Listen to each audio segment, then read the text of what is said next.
David Reeves watched the elaborate crystal sculptures floating in the reception hall and wished he was back home with his dog. The diplomatic gathering had been going on for 3 hours now, and his feet hurt from standing in formal shoes. Around him, delegates from 40 different species mingled and talked about their homeworlds, their cultures, their families. He stood near a refreshment table, trying to look interested while a tall, graceful alien named Vreen explained the educational system on Talon 4. She had pale blue skin and moved like a dancer, her long fingers gesturing as she spoke. Several other delegates had gathered around to listen. "And what about Earth?"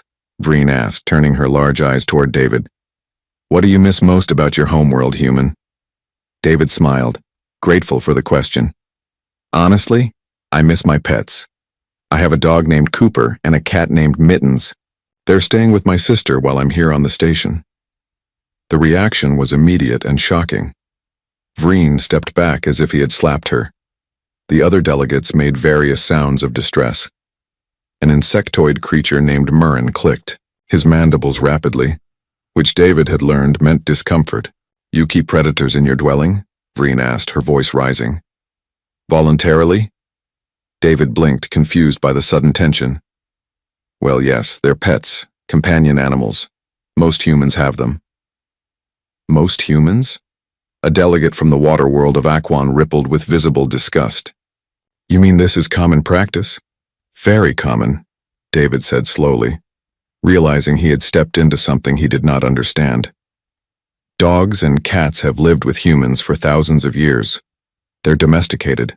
They're family." Vreen made a sound like wind through leaves, which David recognized as Talonian laughter. But there was no warmth in it. "Family. You call predators family. This explains so much about your species." Other delegates were gathering now, drawn by the commotion. David felt his face getting hot. Ambassador Patricia Holden, his superior, noticed the crowd and made her way over. "Dogs are pack hunters," Vreen continued, addressing the growing audience. "Cats are solitary killers.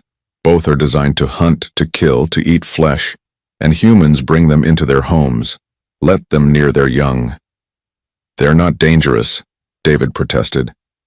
"Not to us. They're trained, loved, cared for. They love us back." Love. Vreen's tone made the word sound ridiculous. A predator cannot love. It can only pretend, only wait for the moment of weakness. Murren clicked forward. Unlike Vreen, he seemed more curious than disgusted. "On my world, we keep small herbivores as companions, creatures that eat plants that pose no threat. This is the norm across most civilized species. Why would humans choose differently?" Ambassador Holden arrived, placing a gentle hand on David's shoulder. "Because humans understand predators," she said calmly. "We evolved alongside them. We are in many ways predators ourselves." The crowd reacted as if she had announced a plague. Several delegates actually moved away. "This is what concerns the Council," Vreen said, her voice carrying across the hall. "Humans come from a death world. They are comfortable with violence, with danger. They cannot distinguish between appropriate and inappropriate relationships. This calls into question their judgment on all matters." "That's not fair," David said, anger replacing embarrassment now. "Having pets doesn't make us violent or unstable. It makes us compassionate. We can form bonds across species lines even with creatures that are different from us. Or it makes you reckless," Vreen countered, unable to recognize real threats.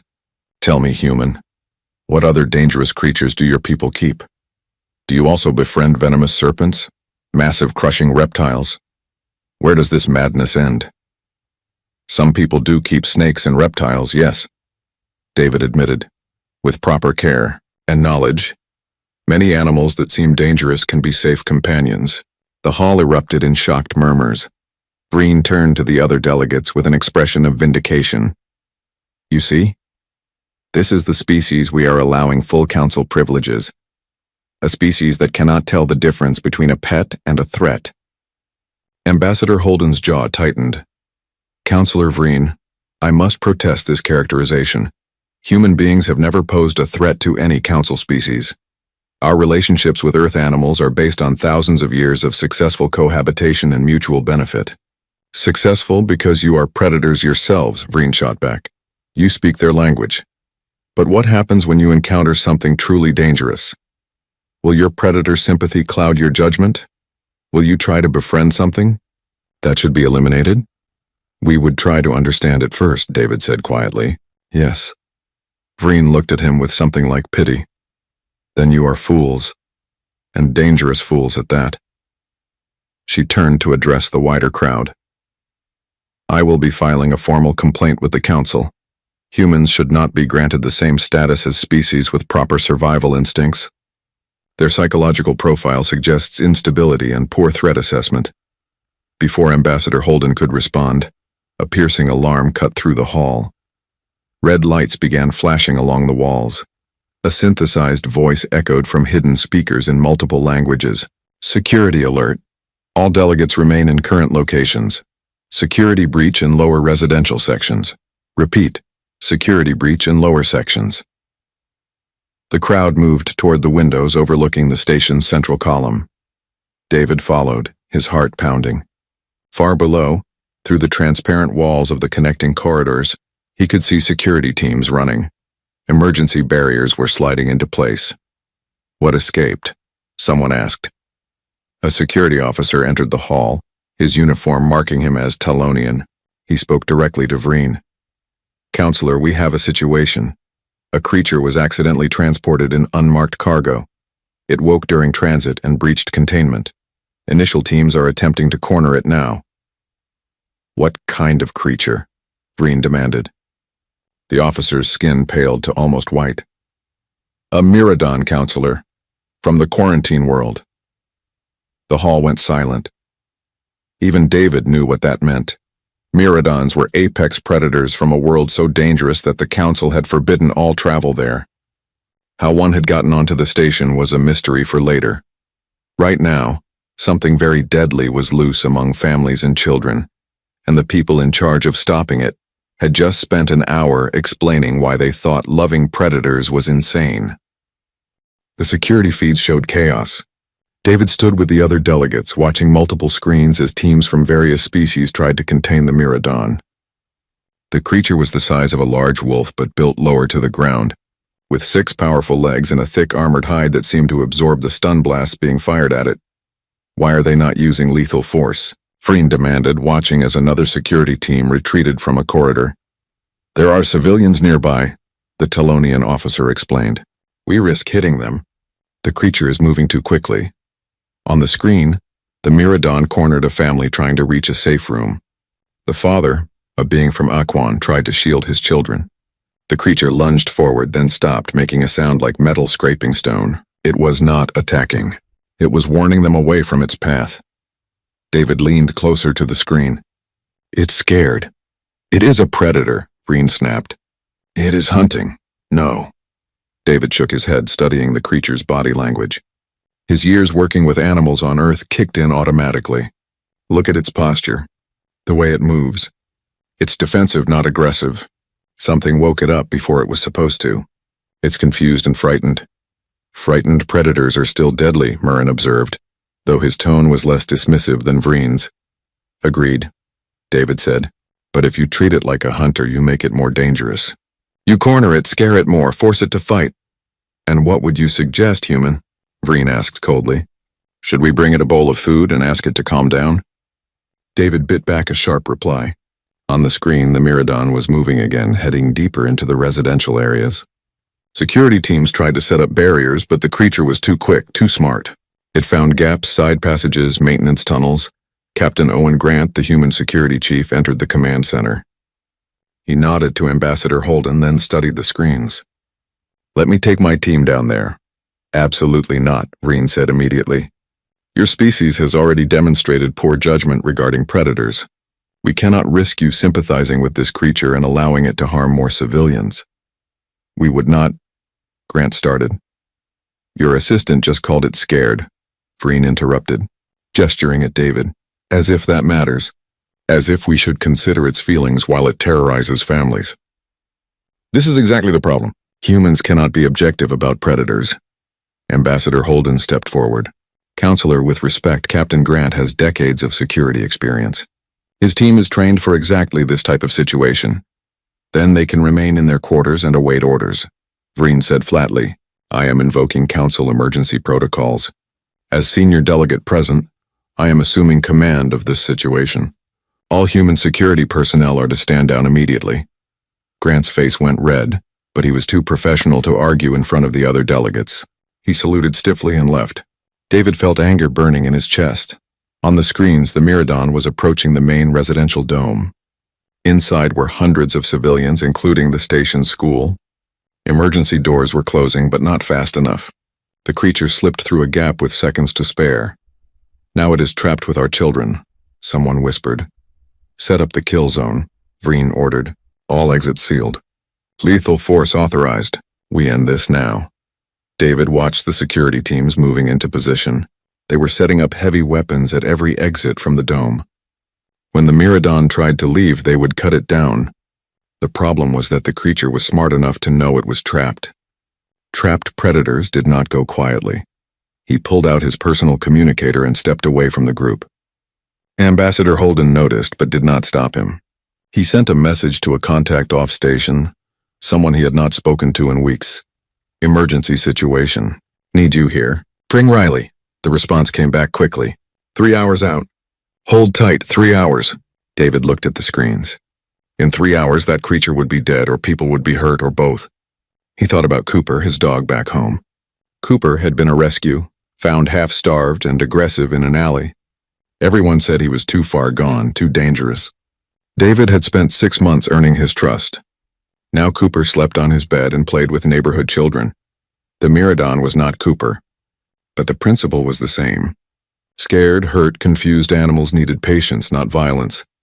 I'm going down there, David announced. The command center went quiet. Vreen turned to stare at him. Excuse me? I'm going to the residential dome. I can calm it down. You are insane, Vreen said flatly. Even for a human, this is madness. Maybe, David agreed. But your way is going to get people killed. Mine might not. I forbid it, David looked at Ambassador Holden. She studied his face for a long moment, then gave the smallest nod. Permission granted. You are not security, Vreen protested. You have no authority to enter a crisis zone. Then stop me, David said simply. He walked out of the command center before anyone could physically restrain him. His hands were shaking, but his mind was clear. He stopped by the supply area and grabbed what he needed. Food packets, a thermal blanket, a medical scanner. No weapons. Weapons would make this worse. Grant met him at the elevator to the lower levels. Ambassador told me what you are doing.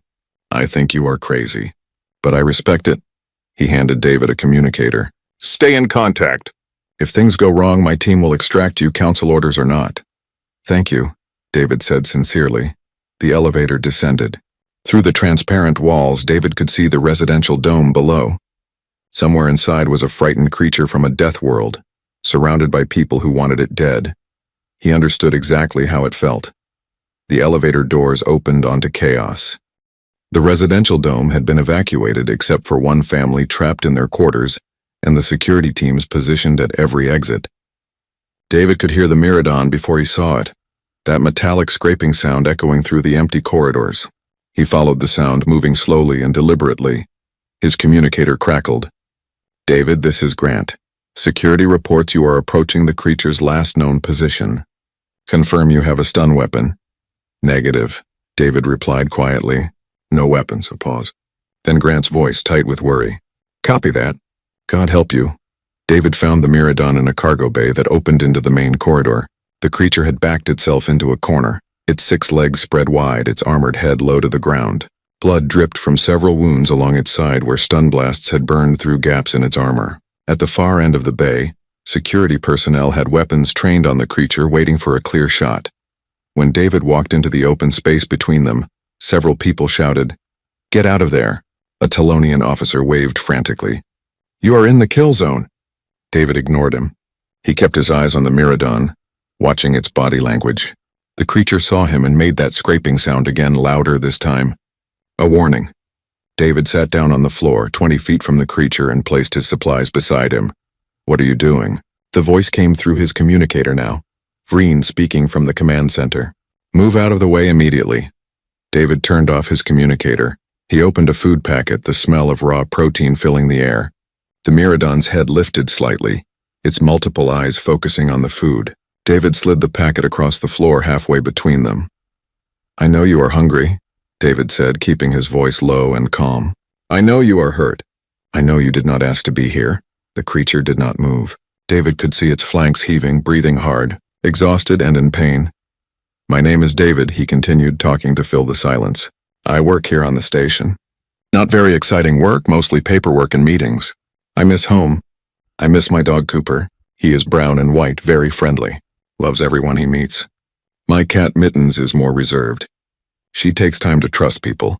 The Myrmidon watched him.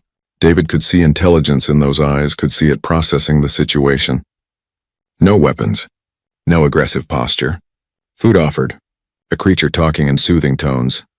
"You remind me of a wolf I met once," David said, "back on Earth. She had been trapped in a research facility, treated badly. When she was rescued, she did not trust anyone. Took months before she let anyone near her, but eventually she learned that not all humans were cruel. Some of us actually care." The Myrmidon took one cautious step forward, then another. It approached the food packet, never taking its eyes off David. When it reached the food, it sniffed carefully, then ate in quick, desperate bites. David waited until it finished. Then he slowly reached for the thermal blanket. The Myrmidon tensed, but David just unfolded the blanket and laid it on the floor beside him. "You are cold," he observed. "Station temperature is too low for a creature from a hot world. This will help." The Myrmidon stared at the blanket, then at David.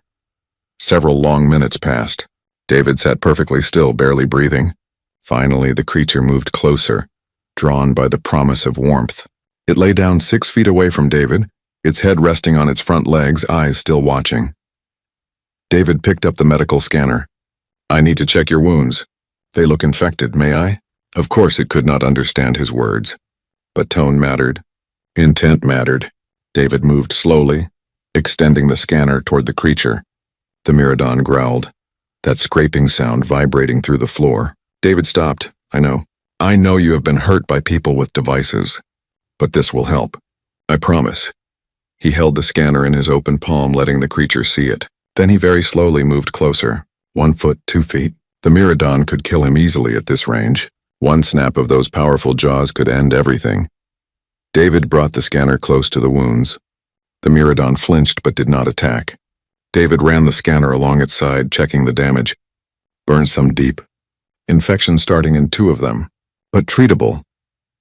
"You were being transported to a research facility," David said softly, reading the data. "They sedated you, but not enough. Wrong dosage for your metabolism. You woke up scared in a strange place. You just wanted to get away." He looked into the creature's eyes. "You are not a monster. You are just scared." His communicator, still off, suddenly burst to life anyway, Freen's voice overriding the shutdown. "David Reeves, you will move away from that creature now, or we will fire regardless of your position." David turned his communicator back on. "If you fire, you will kill me along with the Myrmidon. Is that acceptable to the council?" Silence, then Ambassador Holden's voice. "Stand down, counselor. Look at the feeds. The creature is not attacking. David's method is working. For how long?" Freen demanded. "Until the creature gets hungry again? Until it remembers what it is?" "It knows what it is," David said, still sitting beside the Myrmidon. "It is a living being that was hurt and scared. Just like any of us would be." He looked at the security teams. "I need a medical team here. This creature needs treatment." "You cannot be serious," Freen's voice rose. "You want us to treat it? To help it?" "Yes," David said simply. "Because it is the right thing to do.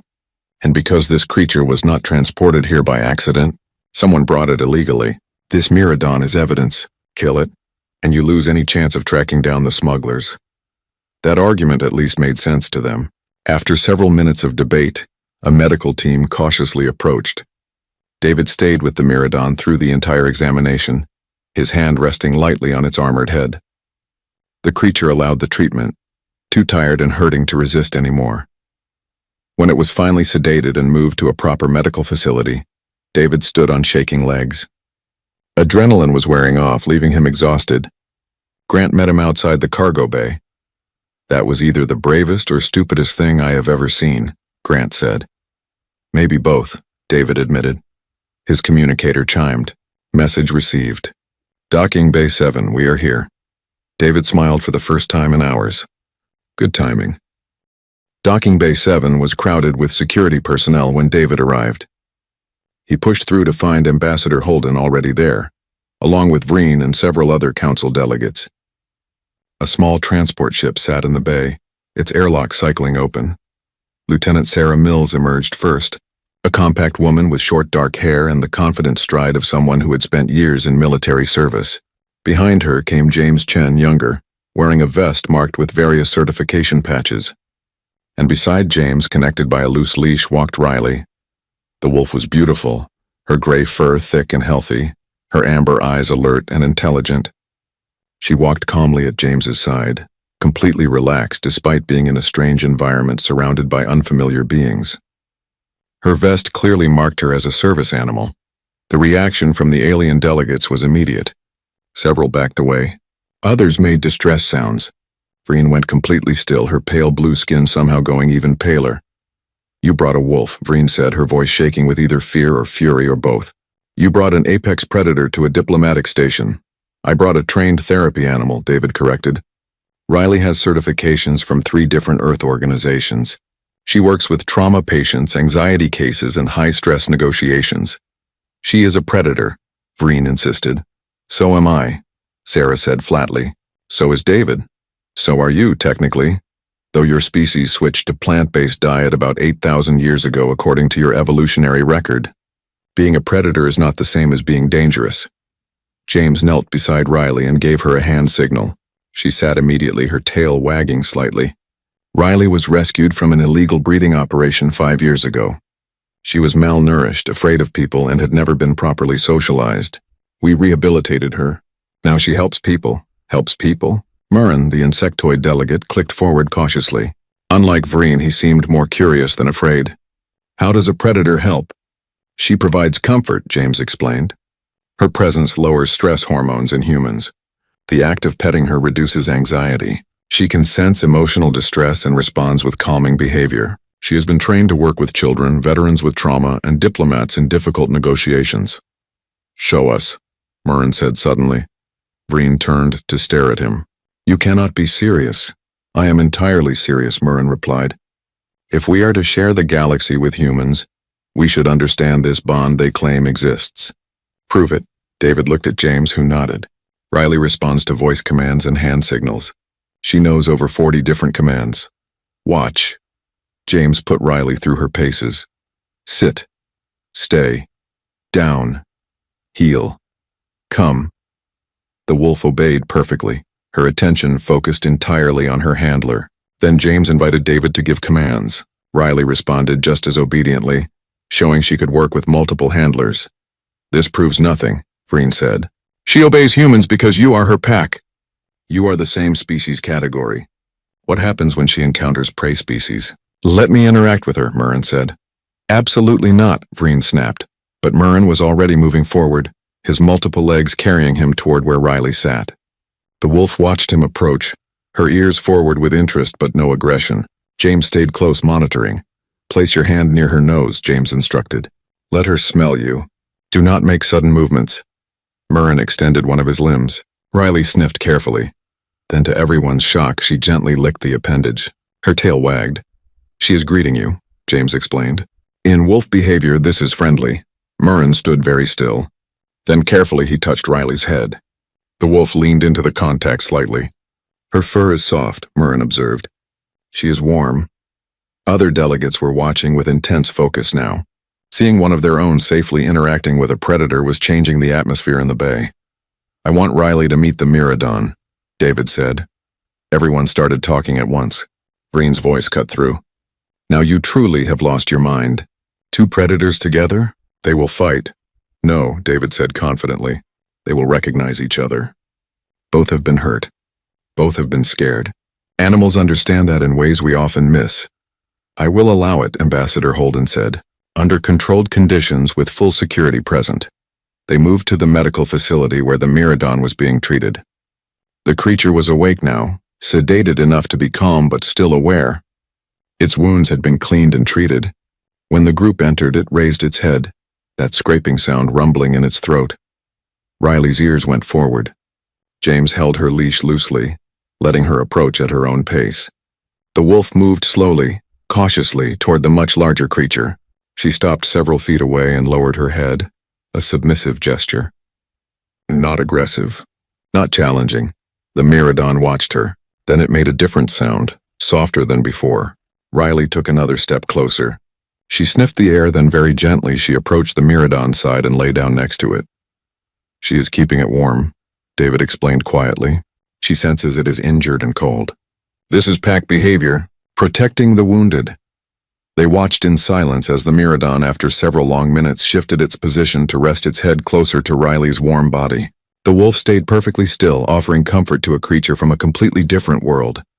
This is impossible, Vreen whispered. They should be fighting, competing, at minimum ignoring each other. They are both intelligent, David said. They both understand pain and fear. That is enough. Murren moved closer to the observation window. I have watched my people study animal behavior for decades. I have never seen anything like this. Cross-species empathy between predators. Not just between predators, David said. Between any creatures capable of recognizing suffering.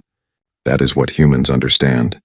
It is not about danger or safety. It is about connection. Vreen said nothing. For the first time since David had met her, she looked uncertain. Then the alarm started again. The new alarm was different, more urgent. David's communicator exploded with chatter from security channels. Captain Grant's voice cut through the chaos. Multiple breaches. We have a situation in cargo processing. Some kind of smuggling operation, and they just released everything. David ran for the command center with James and Sarah following. Riley trotted beside them, still perfectly calm despite the chaos around her. The command center was pandemonium when they arrived. Every screen showed different sections of the station, different creatures loose and causing havoc. What are we dealing with? Ambassador Holden demanded. A security officer pulled up the cargo manifest. Illegal wildlife shipment. When customs tried to inspect, the smugglers panicked and opened all the containers. We have at least 15 different species loose. Maybe more. The screen showed the nightmare. Pack hunters the size of humans moving through corridors. A serpent-like creature with spines along its back cornering a family. Something that looked like a large cat but moved too fast to properly see. And more. These are not like the Myrmidon, Grant said grimly. These animals have been starved and abused. They are genuinely dangerous. Evacuate all civilians to secure areas, Vreen ordered. Deploy all security teams with lethal force authorized. That will not work, David said, studying the screens. You saw what happened with one scared creature. Now you have 15 or more, all panicked, all in pain. If you corner them, they will fight. People will die. People will die anyway, Vreen snapped. What would you suggest? David looked at Grant. Let us handle this. Us? Vreen gestured at the small group of humans. You, a soldier and a wolf? Against all of that? We understand predators, Sarah said calmly. We know how they think, how they move, what drives them. Your people see threats. We see frightened animals. Grant was already pulling up tactical displays. If you can really do this, I will support you. But how? James knelt beside Riley, checking her vest. We use Riley to track them. Wolves have incredible sense of smell. She can locate creatures faster than any sensor. Then we use behavioral knowledge to contain them without confrontation. Contain how? Murren asked. We do not fight them, David explained. We redirect them. Use scent markers to guide them. Sound to herd them. Food to lure them. We separate them, handle them individually. No killing unless absolutely necessary. Vreen looked like she wanted to argue, but another alert came through. Casualties reported in the residential sector. She closed her eyes. Do it. But if this fails, I am ordering full military response. The human team moved fast. Grant split station security into support roles following human direction. David, Sarah, and James took point with Riley. Their first target was a pack of lizard-like creatures heading toward the school section. Riley tracked them through 3 decks, her nose to the ground, moving quickly. When they found the pack, David held up a hand. They are hunting together, he observed. Pack mentality, so we give them easier prey. Sarah pulled out synthetic protein packs, the kind used for emergency rations. She scattered them in a trail leading away from the school toward an empty cargo bay. The pack leader, a scarred creature missing part of its tail, caught the scent. It changed direction. The others followed. "Now we seal them in," Grant said, watching from security feeds. He triggered the bay doors remotely. The pack was contained. "One down," James said. 14 to go. They worked through the station systematically. The venomous serpent was harder. It had coiled in a heating vent drawn by the warmth. Riley could not reach it, but she could track its scent. David studied its behavior through cameras. "It is cold," he realized. "Like the Miradon. From a hot world." He had an idea. "Can we superheat the adjacent section and cool this one?" "Environmental controls can do that," Grant confirmed.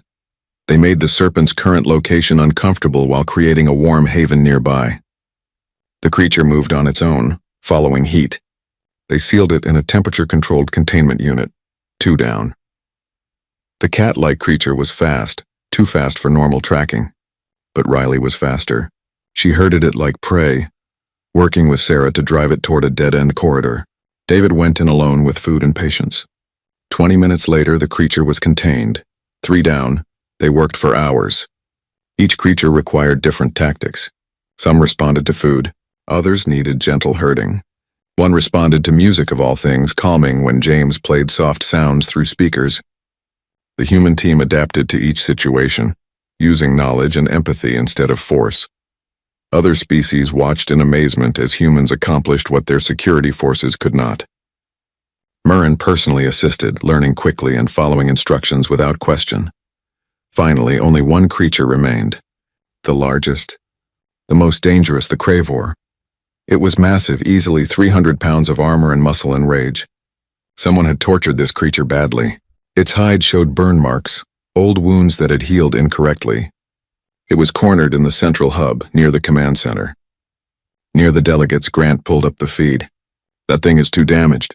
Too dangerous. We have to put it down." David stared at the screen. The Cravor was bleeding from fresh wounds where security had already tried to stop it. Its eyes were wild with pain and fear and fury. "Let me try," David said. "David, no," Ambassador Holden said. "This is different from the Miradon. This creature has been broken. Then it needs help more than the others," David said simply. He walked toward the central hub before anyone could stop him. Riley whined, sensing danger. James held her back. David entered the hub alone. The Cravor saw him and roared, a sound that shook the walls.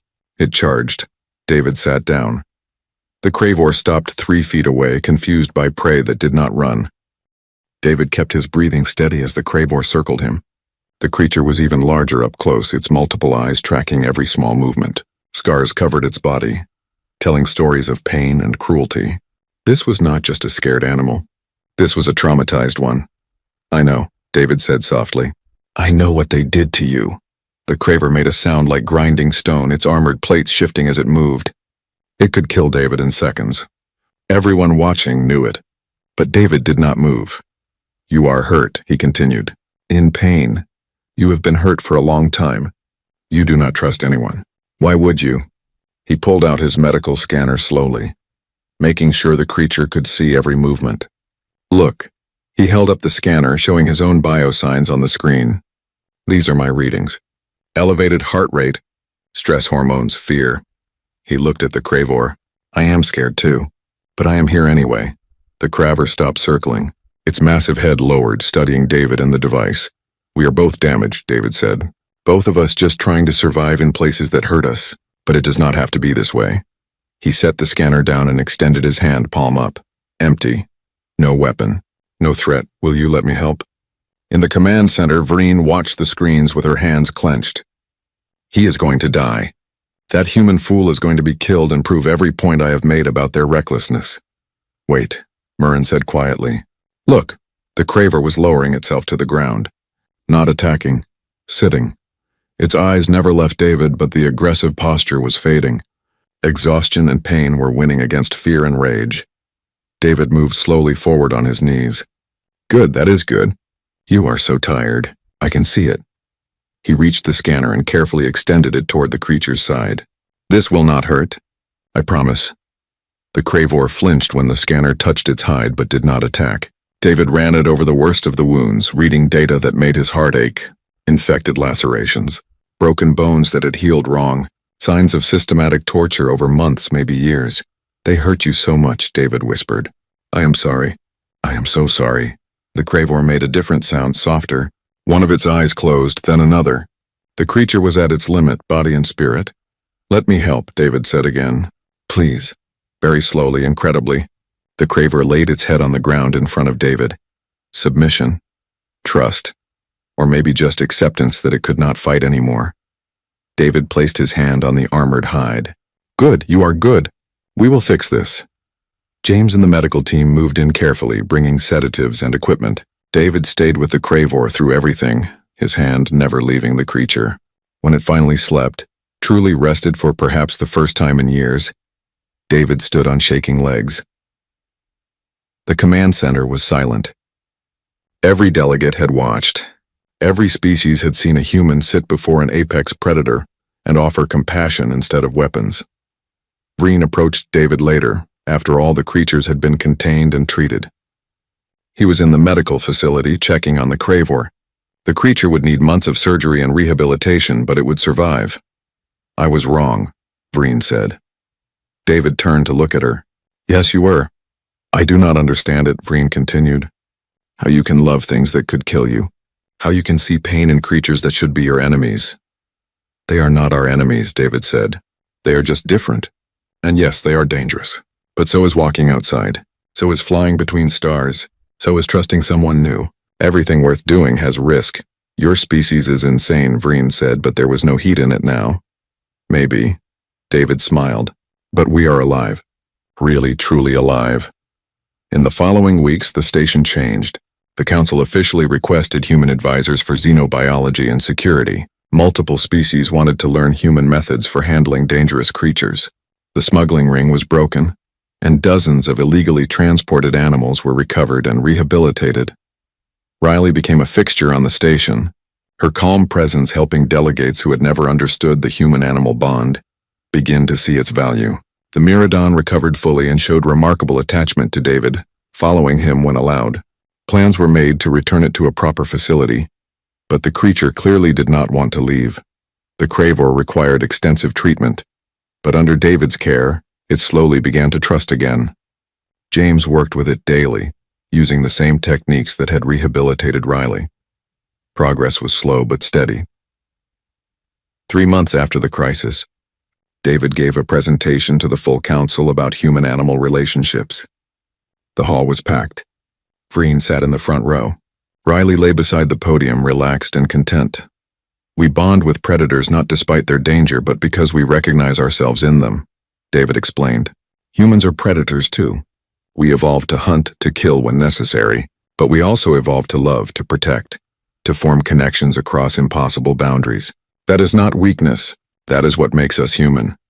He looked across the faces of dozens of species, some still skeptical, some curious, some beginning to understand. "You asked why we love dangerous things. The answer is simple. Because love itself is dangerous. Trust is dangerous. Connection is dangerous. But without those things, what are we? Just isolated beings moving through space, afraid of everything different from ourselves." Riley stood and moved to David's side. He rested his hand on her head. "We choose to love predators because we choose to live fully, to embrace risk for the reward of connection. That is the human way, and we think the galaxy is better for it." The council chambers remained quiet for a moment. Then Murren stood and began the clicking sound that his species used for approval. Others joined, each in their own way. Not everyone agreed. Some never would. But the conversation had changed. Back in his quarters that night, David video called home. Cooper's face filled the screen, and Mittens walked across the keyboard. He smiled, missing them terribly. "I think I made a difference," he told his sister. "I think they are starting to understand." Outside his window, the Cravor rested in its medical habitat, finally peaceful. Riley slept on his couch. The Myrmidon was being prepared for transport to a facility where it would be studied and protected. They had called it madness. Loving predators. But David knew the truth. The most dangerous thing in the galaxy was not the creature with claws and teeth. It was the one without empathy, and humanity had empathy to spare.